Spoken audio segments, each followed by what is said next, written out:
Hello student. तो motion chapter के इस 9th लेक्चर में आप सबका वेलकम है बच्चों। सबसे पहले सॉरी क्योंकि वीडियोस रेगुलर नहीं आ पा रही हैं। तो ऐसा नहीं है कि मैं वीडियोस डेली बना नहीं रहा हूँ, मैं वीडियोस पे काम डेली बेसिस पे कर रहा हूँ।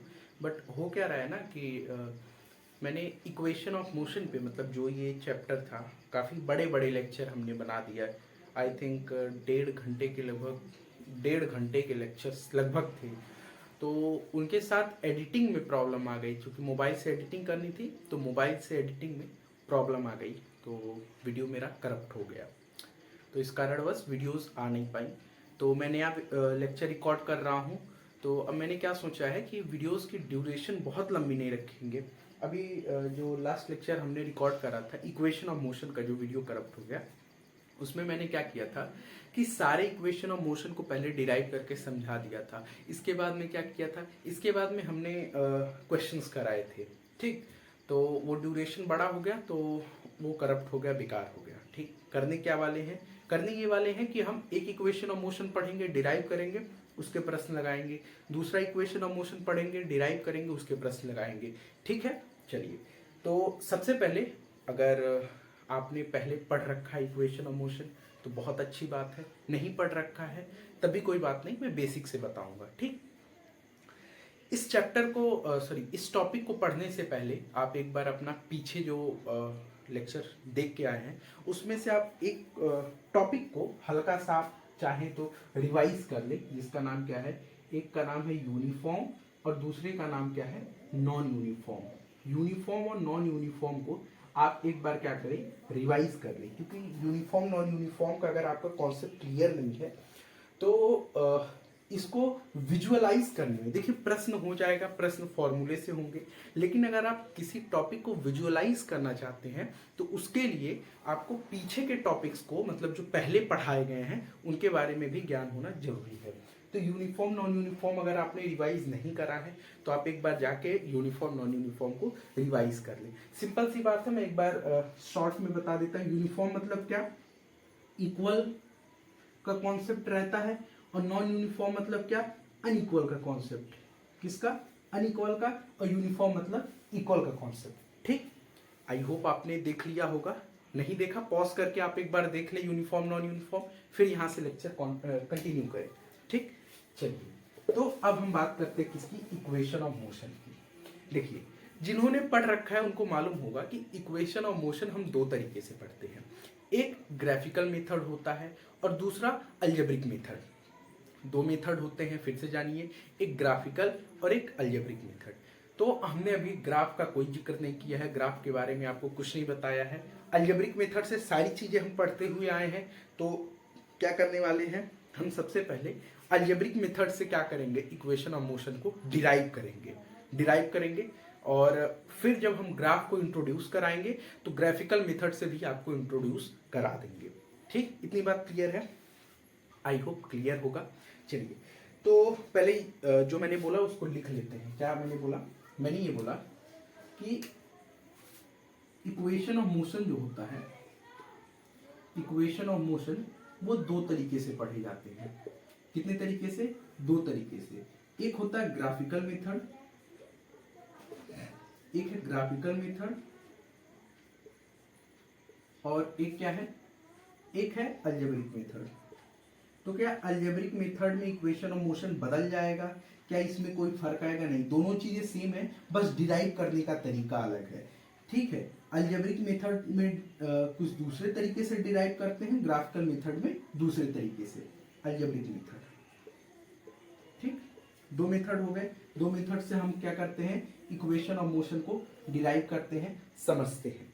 ठीक, चलिए, तो अब बात आती है कि इक्वेशन ऑफ मोशन होता क्या है। देखिए, इक्वेशन ऑफ मोशन आप आगे के क्लासेस में पढ़ेंगे, इसको डिराइव किया जाता है अलग अलग तरीके से, बट बेसिकली इसमें हम ग्राफिकल और अलजेब्रिक मेथड से सीखेंगे। ठीक, अब बात आती है कि ग्राफिक जो इक्वेशन ऑफ मोशन है अलजेब्रिक मेथड से पढ़ रहे हैं हम। ठीक है, इसके बारे में हम पढ़ाई शुरू कर दिए। देखिए, इक्वेशन ऑफ मोशन अप्लाई कहाँ होता है और किस लिए होता है, कि आखिर इक्वेशन ऑफ मोशन लगा के हम पाते क्या हैं, क्यों हमको इक्वेशन ऑफ मोशन लगाना है। इन दो प्रश्न को सबसे पहले इक्वेशन ऑफ मोशन पढ़ने से पहले आपको जानना जरूरी है। इन दो प्रश्नों का जवाब जान जाएंगे तब आप इक्वेशन ऑफ मोशन पढ़ने के काबिल होंगे। तीन चीजें, यूनिफॉर्म नॉन यूनिफॉर्म का कॉन्सेप्ट, दूसरा कि किस जगह अप्लाई होता है, और तीसरा किस लिए अप्लाई होता है। ठीक, आप जान लीजिए अप्लाइड एट, मतलब अगर आप इसका हिंदी लिखना चाहें तो क्या लिख लेंगे, जगह, किस जगह अप्लाई होता है। और रिजल्टेंट या फिर रिजल्टेंट ऑफ इक्वेशन मतलब क्या लिख सकते हैं कि किस लिए अप्लाई होता है, किस लिए हम इक्वेशन ऑफ मोशन को अप्लाई करते हैं। ठीक, देखिए सबसे पहली चीज आपने पढ़ा होगा क्या, uniformly accelerated body, uniform acceleration आपने पढ़ा है ना। तो वहीं पे इक्वेशन ऑफ मोशन अप्लाई होता है। कहाँ पे, जहां पे बॉडी यूनिफॉर्मली एक्सेलरेटेड होती है वहीं पे हम इक्वेशन ऑफ मोशन को अप्लाई करते हैं। पहला प्रश्न हल हो गया। इक्वेशन ऑफ मोशन कहाँ अप्लाई करते हैं, where body is uniformly accelerated, जहां पे बॉडी क्या हो, यूनिफॉर्मली एक्सेलरेटेड हो, वहां पे हम क्या करते हैं, इक्वेशन ऑफ मोशन को अप्लाई करते हैं। Equation of motion is applied at कहाँ, where body is uniformly, where body is uniformly accelerated, जहां पे बॉडी क्या हो, यूनिफॉर्मली एक्सेलरेटेड हो, वहीं पे हम क्या करते हैं, इक्वेशन ऑफ मोशन को अप्लाई करते हैं। ठीक, पहला प्रश्न हल हो गया। दूसरा, resultant of equation of motion, हमको इक्वेशन ऑफ मोशन से मिलता क्या है, आप याद रखिएगा, आप भूल सकते हैं, इसलिए एक ट्रिक याद रखिएगा। क्या ट्रिक है, ट्रिक का एक नाम है, बेसिकली ट्रिक नहीं है, एक नाम है। क्या, उत्सव। क्या नाम है, उत्सव। आप इसको लिख सकते हैं किसमें, अंग्रेजी में, कैसे, UTSAV, UTSAV, थोड़ा गैप करके लिख देते हैं भाई,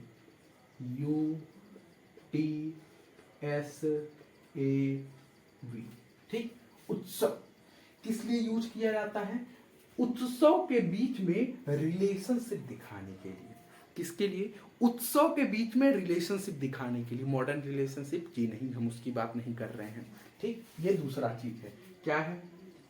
क्या है, अच्छा, resultant of equation of motion क्या है, to give a relationship between किसके बीच में, उत्सव के बीच में रिलेशनशिप देने के लिए हम रिजल्टेंट ऑफ मतलब इक्वेशन ऑफ मोशन लगाते हैं। ये तो रिजल्टेंट मतलब क्या हम पाते हैं, परिणाम क्या है, इसका मतलब क्या लिख सकते हैं, परिणाम क्या है। ठीक, किस लिए लगाते हैं हम, एक रिलेशनशिप निकालने के लिए, किसके बीच में, उत्सव। अब बोलेंगे भाई हम फिजिक्स में उत्सव ला दिए, उत्सव है क्या, चलिए उत्सव के बारे में बता देते हैं। u is nothing but u क्या है, इनिशियल वेलोसिटी,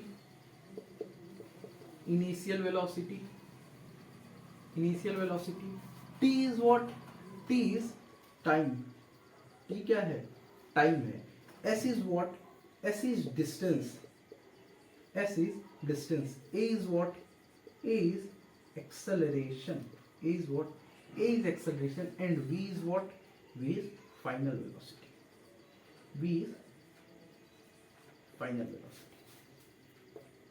ठीक, इतनी चीजें क्लियर हो गई।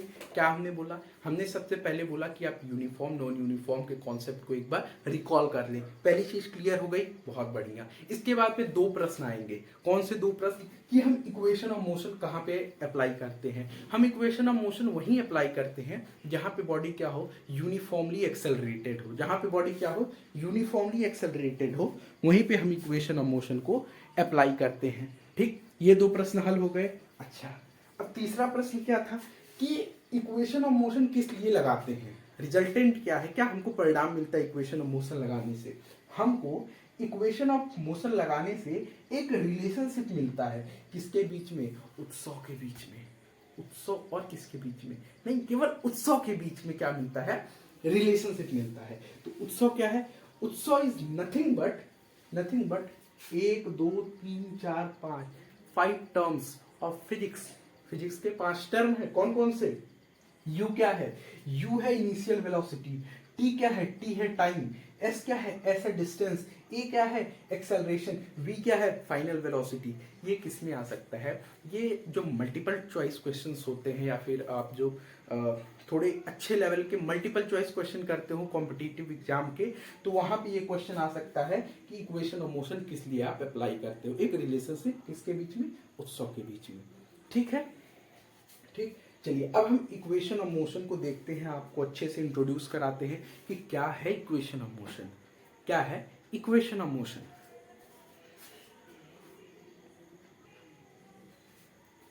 देखिए टोटल 3 इक्वेशन ऑफ मोशन होते हैं, कितने, तीन टाइप के नहीं, 3 इक्वेशन ऑफ मोशन हम फिजिक्स में पढ़ते हैं। There are 3 equation of motion जो हम किस में पढ़ते हैं, फिजिक्स में पढ़ते हैं।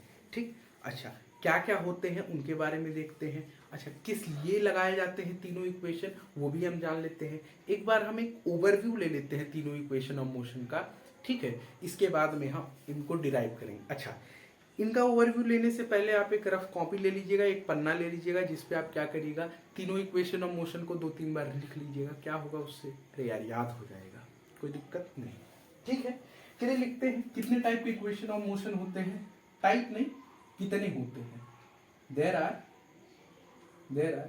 3 equations of motion, there are 3 equations of motion, 3 equation of motion होते हैं। ठीक है, कौन कौन से बता देते हैं। देखिए सबसे पहला इक्वेशन ऑफ मोशन जो होता है वो क्या होता है, वो होता है v बराबर u प्लस ए टी। ठीक, दूसरा इक्वेशन क्या होता है, दूसरा होता है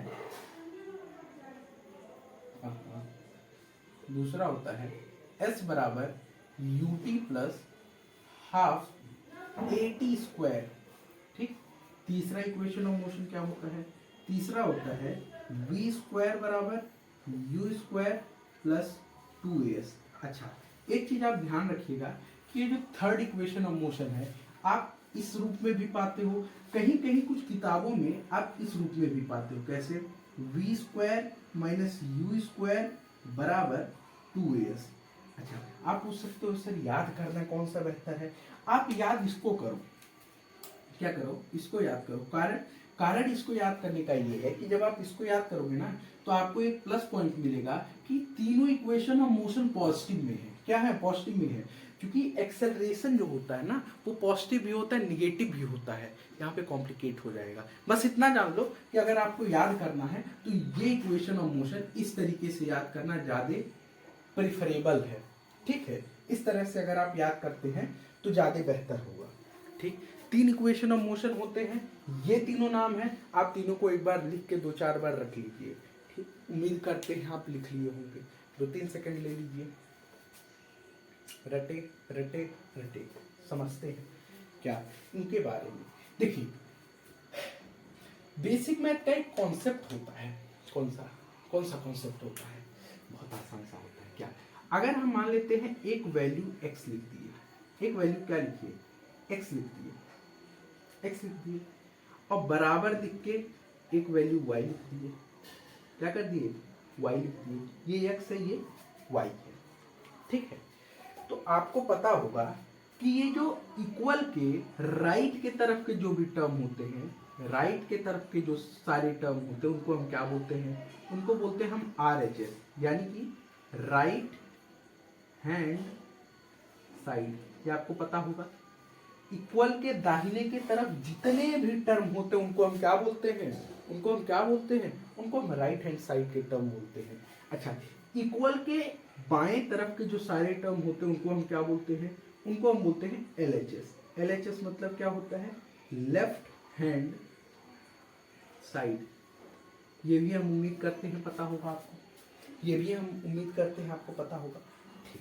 दो चीज, पहला इक्वल के राइट की तरफ जितने टर्म होते हैं राइट हैंड साइड और लेफ्ट की तरफ लेफ्ट हैंड साइड। अब इसको यहीं पे रोक दीजिए।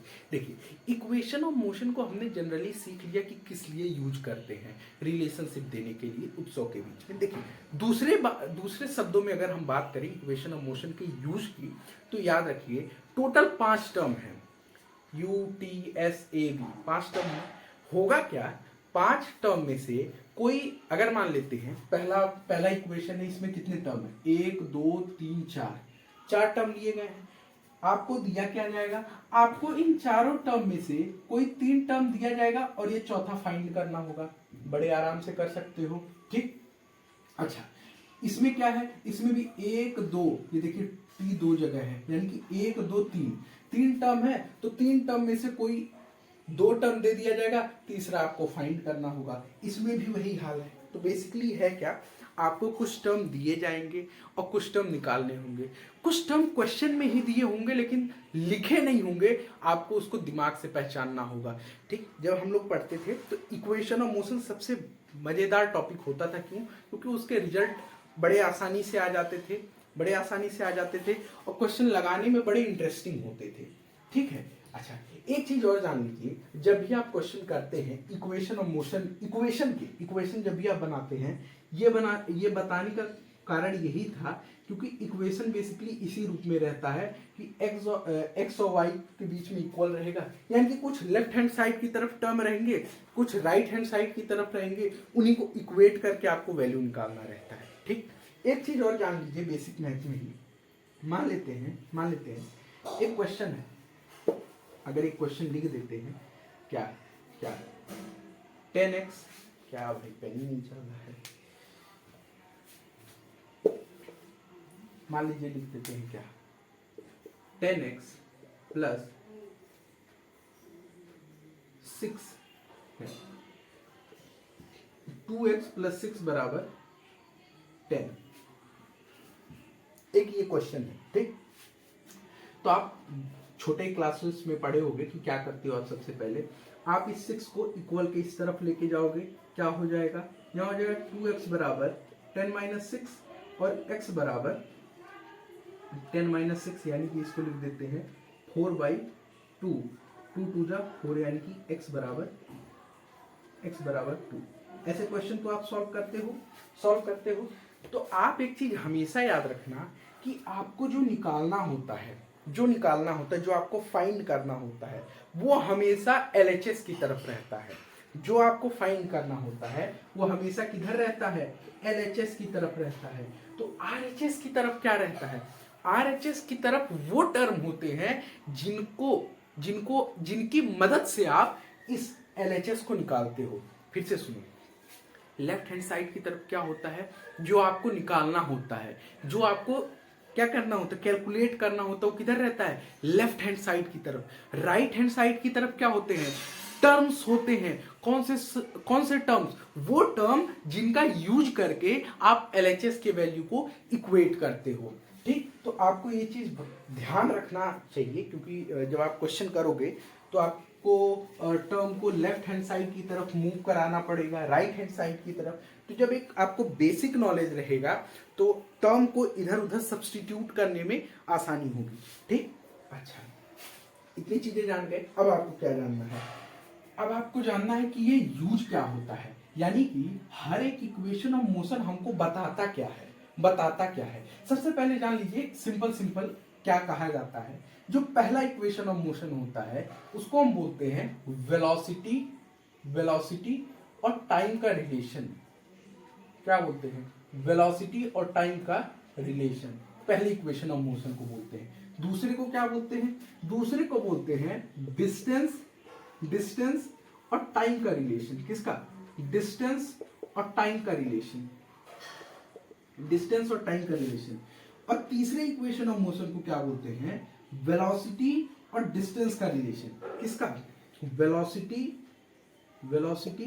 एंड डिस्टेंस का relation is third equation of motion.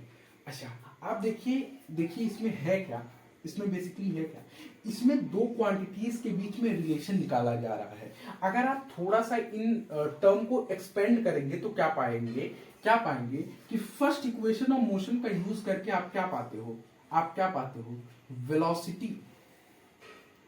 Velocity of a body in time आप क्या पाते हो फर्स्ट इक्वेशन ऑफ मोशन का यूज करके, velocity of a body in time T, in time T. अच्छा, ये दूसरा इक्वेशन ऑफ मोशन का यूज करके आप क्या पाते हो, दूसरा इक्वेशन ऑफ मोशन यूज करके आप क्या पाओगे, डिस्टेंस, क्या पाओगे, distance travelled, travelled in time T. Time T में जो डिस्टेंस ट्रेवल किया जाता है उसको आप किससे पाओगे, सेकेंड इक्वेशन ऑफ मोशन। अच्छा, थर्ड इक्वेशन ऑफ मोशन क्या है, third equation of motion, third equation of motion is velocity और डिस्टेंस का relation. Third equation of motion क्या है, वेलोसिटी और डिस्टेंस का रिलेशन। ठीक ठीक, देखिए अब इसको अगर आप एक्सपेंड करने जाओगे तो क्या पाओगे, इसको आप एक्सपेंड करोगे तो पाओगे velocity, velocity acquired, velocity acquired by a body, by a body in travelling distance s, in travelling distance s। समझ रहे, velocity acquired by a body यानी कि एक बॉडी में कितनी वेलोसिटी एक्वायर करेगा जब ये बॉडी क्या करेगा, s डिस्टेंस ट्रेवल करेगा। ठीक, तो आप इसको भी क्या करें, याद कर लें, क्या करें, याद कर लें। ठीक, आप पेन कॉपी जो भी लिए हो उससे नोट करें और याद करें। इसके बाद में हम क्या करते हैं, फर्स्ट इक्वेशन ऑफ मोशन को डिराइव करेंगे। ठीक, चलिए तो फर्स्ट इक्वेशन ऑफ मोशन को हम डिराइव करते हैं।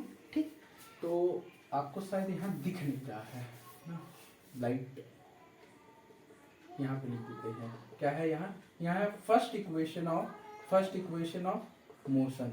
ठीक है, फर्स्ट इक्वेशन ऑफ मोशन को हम क्या बोलते हैं, फर्स्ट इक्वेशन ऑफ मोशन को बोलते हैं हम v बराबर u प्लस ए टी। यही है ना, यही है ना फर्स्ट इक्वेशन ऑफ मोशन। अच्छा, इसका नाम क्या था, इसका नाम था वेलोसिटी, वेलोसिटी और टाइम रिलेशन। देखिए इसमें भी दो लोग ही क्या बना रहे हैं, रिलेशन बना रहे हैं। बात समझ आ रहा है, दूर रहिएगा किससे, वेलोसिटी टाइम के रिलेशन से। ठीक है, वेलोसिटी टाइम रिलेशन क्या है, फर्स्ट इक्वेशन ऑफ मोशन है। ठीक, अच्छा, इसको हमने जब एक्सपेंड किया तो क्या समझा, एक्सपेंड करके समझा कि velocity, velocity acquired by a body in time T. ठीक है, ये हो गया हमारा क्या, फर्स्ट इक्वेशन ऑफ मोशन के बारे में थोड़ा सा डिस्क्रिप्शन जो हमने पहले ही बता दिया, लेकिन आप जब नोट्स बनाते हैं तो थोड़ा लिख लेंगे, जगमगाएगा, सुंदर लगेगा। ठीक, चलिए अब हम इसको डिराइव करते हैं। इसको डिराइव कैसे करते हैं, इसको हम एक्सेलरेशन से डिराइव करते हैं। किससे, एक्सेलरेशन से। बात समझ आई, क्या करते हैं, सबसे पहले हम एक्सेलरेशन का फॉर्मूला लिखते हैं।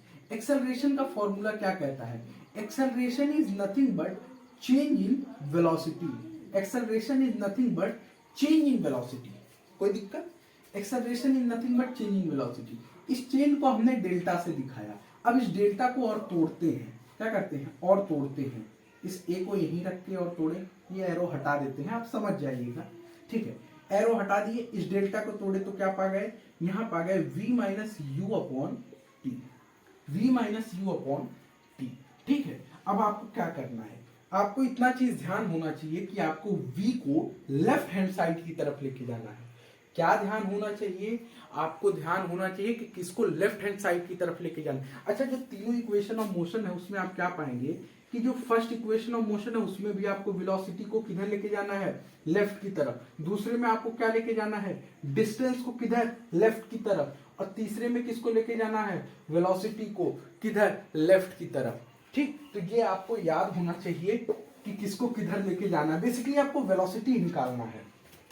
ठीक, तो आप क्या करेंगे, क्या करेंगे, इस टाइम को पहले इधर लेके जाएंगे, इसको ले जाने से पहले इस टाइम को इधर लेके जाएंगे। क्यों, कैसे, यहाँ देखिए यहाँ पे 1 है, 1 है, इधर ले जाने से पहले इसको तो हटाना पड़ेगा ना भाई। ए के नीचे 1 है, 1 है ना, तो ए के नीचे जब 1 है तो यहाँ पे आप क्रॉस मल्टीप्लाई कर सकते हो। क्रॉस मल्टीप्लाई करोगे तो क्या हो जाएगा, ये हो जाएगा 80, क्या होगा, ये होगा 80 बराबर v माइनस यू। क्या होगा, 80 बराबर v माइनस यू। ठीक है, अब इन दोनों को आपस में डिस्प्लेस कर देते हैं। क्या करते हैं? आपस में डिस्प्लेस कर देते हैं। तो डिस्प्लेस करेंगे तो क्या हो जाएगा? ये हो जाएगा v माइनस यू। क्या होगा? ये होगा v माइनस यू बराबर 80। अच्छा, याद रखिएगा, जब दोनों टर्म मतलब दोनों साइड, ये एक साइड है, इस साइड पे दो टर्म है, ये एक साइड है, इस साइड पे एक आध दो टर्म है, और इनका जब आपस में इंटरचेंज होता है प्लेस का, तो साइन में कोई चेंज नहीं आता है। लेकिन अगर दोनों साइड पे एक एक टर्म का चेंज हो, यानी कि देखिए, यहां पे इस कंप्लीट टर्म को इधर लेके गए, इस कंप्लीट टर्म को उधर लेके गए, तो साइन का कोई बदलाव नहीं हुआ। लेकिन जब हम इस u को उस तरफ लेके जाएंगे, आपको वेलोसिटी निकालना है ना, तो इस u को उस तरफ लेके जाना पड़ेगा। तो जब इस u को इक्वल के राइट हैंड साइड की तरफ लेके जाएंगे, तो क्या हो जाएगा? तो साइन हो जाएगा हमारा चेंज। क्या होगा? साइन चेंज होगा और वैल्यू आ जाएगा v बराबर u प्लस 80, यानी कि फर्स्ट इक्वेशन ऑफ मोशन यहाँ क्या हो गया? डिराइव हो गया। बात समझ आई? अच्छा, अब आपको कुछ नोट पॉइंट ध्यान देने हैं। क्या नोट पॉइंट है जो आपको पता होगा? देखिए, एक्सेलरेशन दो टाइप का होता है, एक पॉजिटिव एक्सेलरेशन, एक negative acceleration. Positive acceleration generally पढ़ते हैं, और नेगेटिव एक्सेलरेशन को क्या बोलते हैं? पढ़ते तो दोनों हैं ना, लेकिन पॉजिटिव एक्सेलरेशन को हम नॉर्मल एक्सेलरेशन बोलते हैं, और नेगेटिव एक्सेलरेशन को हम डी एक्सेलरेशन या फिर रिटार्डेशन बोलते हैं। क्या बोलते हैं? रिटार्डेशन। ठीक, तो क्या ये इक्वेशन ऑफ मोशन वैलिड है दोनों टाइप की एक्सेलरेशन पे? जी हाँ। तो आपको पहली चीज नोट में लिखनी है। क्या नोट में लिखनी है? कि मान लीजिए हमने एक्सेलरेशन पढ़ा कितने? दो टाइप का, पॉजिटिव और नेगेटिव। या आप चित्र चाहे तो बना लेंगे, तो कोई जरूरी नहीं है, ऐसे लिख दिए हैं। क्या equation of motion, first equation की बात कर रहे हैं तो इसी को लिखते हैं। क्या? First equation of motion is valid for, किसके लिए? For both. थोड़ा सा अगर दिख नहीं रहा होगा साफ तो आप थोड़ा एडजस्ट करिएगा प्लीज, है ना। मैं इंप्रूव करने का कोशिश कर रहा हूं कि लाइट फोकस ना करे और क्वालिटी थोड़ी सी बेहतर हो जाए।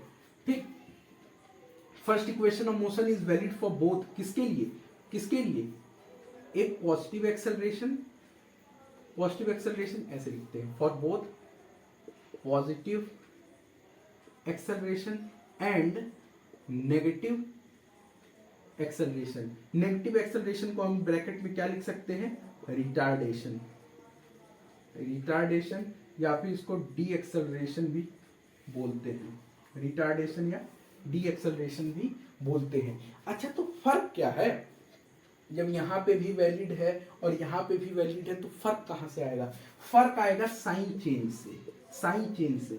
तो आप जब भी इक्वेशन ऑफ मोशन का क्वेश्चन करेंगे तो हमेशा ध्यान रखेंगे कि ये एक्सेलरेशन की बात कर रहा है या डी एक्सेलरेशन की। ठीक, तो उस टाइम पे आप क्या करेंगे? आप साइन का हमेशा ध्यान रखेंगे, यानी कि कीप चेक ऑन साइन। किसके ऊपर चेक करेंगे? साइन के ऊपर। कैसा साइन है? पॉजिटिव है या नेगेटिव है? इसके ऊपर जब आप चेक रखेंगे तो क्या होगा? तो आपके मतलब जो सॉल्यूशन होगा वो गलत नहीं होगा। ठीक, चलिए तो क्वेश्चन कर लेते हैं। देखिए, हमने बहुत ज़्यादा क्वेश्चन नहीं रखा है क्योंकि आपको बहुत बेसिक्स अभी बतानी है, यानी कि बहुत बेसिक्स नहीं, लेकिन अभी आपको काफ़ी चीज़ें बतानी है जो आपके क्वेश्चन सॉल्व करने में बहुत इंपॉर्टेंट रोल प्ले करेगा। आपको मैं एक क्वेश्चन बता देता हूँ। एक क्वेश्चन का एक मतलब क्या बोलते हैं, एक आप टेस्ट लेके जाएं इस लेक्चर के एंड होने से पहले, क्योंकि इक्वेशन ऑफ मोशन डिराइव करने में आपने मेहनत किया है, तो मेहनत का फल इसे क्वेश्चन से कर लेते हैं। ठीक है, तो क्वेश्चन क्या है? क्वेश्चन इज नथिंग बट अ बस एक्सेलरेट्स यूनिफॉर्मली। यहाँ पे ध्यान दीजिएगा, यूनिफॉर्मली एक्सेलरेट कर रहा है। किससे? 5 मीटर पर सेकेंड से 10 मीटर पर सेकेंड तक। कितने टाइम में? 10 सेकेंड में। और आपको फाइंड क्या करना है? एक्सेलरेशन फाइंड करना है। ठीक है, ठीक, तो इसमें फर्स्ट इक्वेशन ऑफ मोशन लगेगा। क्यों मैंने गलत कर दिया बोल के, क्यों बताता हूं। देखिए, क्या कह रहा है, यूनिफॉर्मली चल रहा है, तो ये 5 मीटर पर सेकेंड, मैंने बताया था क्वेश्चन सॉल्व करने से, क्वेश्चन सॉल्व करते टाइम सबसे पहले आपको जो गिवन है उसको लिखेंगे। 5 मीटर पर सेकेंड है ना यहाँ पे, तो ये क्या है, ये है इनिशियल वेलोसिटी। u बराबर क्या, u बराबर 5 मीटर पर सेकेंड, और v बराबर क्या, v बराबर 10 metre per second, and t is what, t is time and it is 10 second. Okay, you have to calculate the acceleration. तो आप याद करिए कि कौन सा ऐसा फॉर्मूला होगा, मतलब तीनों इक्वेशन ऑफ मोशन में कौन सा ऐसा फॉर्मूला है जिसमें a भी आए, v भी आए, u भी आए और t भी आए, t भी आए। मान लीजिए हम लिख लेते हैं u बराबर v बराबर u plus A T, s बराबर U T plus half A T square, दूसरा तीसरा क्या है, v स्क्वायर बराबर u स्क्वायर प्लस 2as। ठीक, इसमें भी यह सारा, इसमें भी यह सारा, यानी कि ये बचा पहला इक्वेशन ऑफ मोशन, यहाँ पे लगा देंगे। तो पहले इक्वेशन ऑफ मोशन के हिसाब से यहाँ क्या हो जाएगा, v बराबर u plus A T, v बराबर u प्लस ए टी। ठीक है, v क्या है, v है आपका 10 मीटर पर सेकेंड, u क्या है 5 metre per second, plus a आपको निकालना है और टाइम क्या है 10 सेकेंड। ठीक है, 10 सेकेंड। अब इस 5 को क्या करेंगे, आप इस साइड लेके जाएंगे, इस साइड। अच्छा, आप इसको पहले इतना क्या करें, इसको आप कैलकुलेट करें अपने से। मैं 5 सेकेंड का टाइम दे रहा हूं, आप इसको कैलकुलेट करें और इसका आंसर क्या करें कमेंट में बताएं, क्या करें। आई होप हो गया होगा। चलिए, क्या करना है, देखिए ये 10 का a में मल्टीप्लाई हो जाएगा तो क्या हो जाएगा, ये हो जाएगा 10a। क्या हो जाएगा 10a। इन सबको हम इस साइड लेके आते हैं। थोड़ा सा लेंदी हो रहा है, लेकिन आपको समझने के लिए, क्वेश्चन को आसानी से करने के लिए आपको लेंदी करना पड़ेगा। ठीक, 10a प्लस 5, क्योंकि हमने टोटल टर्म उठा के इधर किया है तो कोई दिक्कत नहीं होना चाहिए। 10, ठीक। अब आप क्या करें, इस 10a को यहाँ लिख दें और 10 और इस 5 को राइट हैंड साइड की तरफ ले जाके सब्ट्रैक्ट कर दें। ये प्लस है, उस साइड जाएगा, क्या हो जाएगा माइनस हो जाएगा। ये है 10a बराबर 5 और a बराबर क्या हो जाएगा 5/10, यानी कि 0.5 मीटर पर सेकेंड स्क्वायर।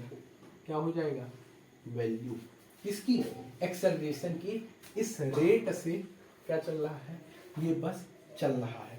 ठीक है, ठीक। तो ये क्वेश्चन हो गया। अब आपको थोड़ा सा हम एक चीज और बता देते हैं। जब भी आप डिराइव करें तो मान लीजिए हमने 3 इक्वेशन पढ़ी है। v बराबर u plus A T, s बराबर U T plus half A T square, और तीसरा क्या था v स्क्वायर बराबर u स्क्वायर प्लस 2as। ठीक, इन तीनों के साथ में आप क्या करें, आप कुछ चीजें जान लें कि ये तीनों इक्वेशन पॉजिटिव एक्सेलरेशन पे भी वर्क करेंगे, रिटार्डेशन पे भी वर्क करेंगे। यानी कि क्या आपको याद रखना है कि रिटार्डेशन क्या valid on both positive and negative acceleration. इसके साथ में आपको क्या ध्यान देना है, हमेशा आपको ध्यान देना है किसका, कीप चेक ऑन साइन। आपको साइन का हमेशा ध्यान देना है। इसके साथ में आपको क्या ध्यान देना है, जब भी आपके एग्जाम में आए डिराइव करने के लिए इक्वेशन, तो आप हमेशा याद रखेंगे क्या, जो उनके नाम थे, क्या थे, नाम थे। जैसे पहले का क्या नाम था, वेलोसिटी टाइम, दूसरे का क्या नाम था, डिस्टेंस टाइम, तीसरे का क्या नाम था, वेलोसिटी और डिस्टेंस। जब आप इसको ध्यान रखोगे तो आपको पता चलेगा, मान लो ये क्या है, ये है वेलोसिटी टाइम, ये क्या है डिस्टेंस टाइम, ये क्या है वेलोसिटी डिस्टेंस।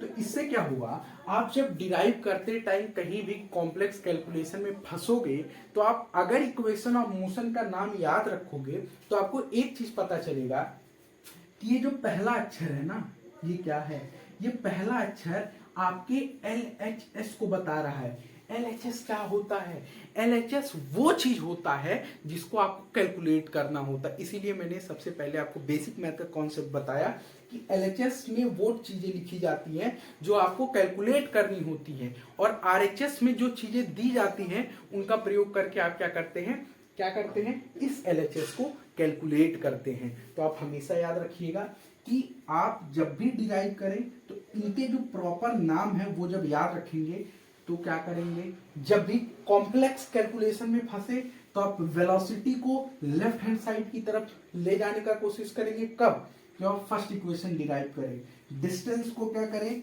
डिस्टेंस को लेफ्ट हैंड साइड की तरफ ले जाने का कोशिश करेंगे जब आप सेकेंड इक्वेशन डिराइव करेंगे। फिर वेलोसिटी को क्या करेंगे, वेलोसिटी को लेफ्ट हैंड और डिस्टेंस को राइट हैंड, इसमें भी डिस्टेंस को लेफ्ट हैंड, टाइम को राइट हैंड, इधर भी वेलोसिटी को लेफ्ट और टाइम को राइट हैंड साइड की तरफ ले जाने की कोशिश करेंगे। तो इन कुछ बातों का आप ध्यान रख के इक्वेशन और मोशन को अच्छे से डिराइव कर सकते हैं। क्वेश्चन इनके बड़े कमाल के होते हैं, आप एडवांस लेवल तक के कर सकते हैं, बहुत सारे क्वेश्चन कर सकते हैं। ठीक, तो आप इसको एक बार देख लेंगे, रिवाइज कर लेंगे, पिछले कॉन्सेप्ट को देख के आया करें, एक बार रिवाइज कर लिया करें। ठीक है, तो मिलते हैं नेक्स्ट वीडियो में।